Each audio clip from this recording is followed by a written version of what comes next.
2023 കാണിക്കുന്നത്. ഇംസോൾ തനിക്ക് ചലനശേഷി ഇല്ലെന്നുള്ള കാര്യം മനസ്സാ സ്വീകരിച്ച് ഹാപ്പിയായി ജീവിക്കുന്നു. എന്നാൽ 2009 ഇംസോൾ കേട്ട സഞ്ജയയുടെ സംസാരമാണ് അവളുടെ ജീവൻ നിലനിർത്താൻ സഹായിച്ചത്. അതിനാൽ തന്നെ ഇംസോൾ ഇപ്പോൾ സഞ്ജയയുടെ കടുത്ത ആരാധികയാണ്. ആരാധനയെന്ന് പറഞ്ഞാൽ സഞ്ജയുടെ പഴയ വാച്ച് ലേലത്തിൽ 3 മില്യൺ വൺ കൊടുത്താണ് അവൾ വാങ്ങിയത്. അതവൾ എന്നും ധരിക്കാറുമുണ്ട്. ഇന്നത്തെ ദിവസം സഞ്ജയുടെ ഒരു കൺസേർട്ട് അവിടെ നടക്കുന്നുണ്ട്. അതിന് പോകാനായി അമ്മയുടെ അനുവാദം അവൾ വാങ്ങിക്കുന്നു. ഇംസോളിന് അമ്മയും അമ്മുമ്മയും ഒരു ചേട്ടനുമാണ് ഉള്ളത്.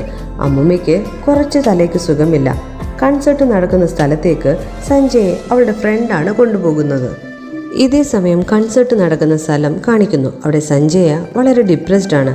മാനേജർ വന്നിട്ട് കോൺട്രാക്ട് സൈൻ ചെയ്ത സിനിമയിൽ സഞ്ജയ അഭിനയിക്കുന്നില്ലെന്ന് കണ്ട് ചോദ്യങ്ങൾ ചോദിക്കുന്നു. അതിനൊന്നും മറുപടി പറയാതെ സഞ്ജയ അവിടെ നിന്ന് പോകുന്നു.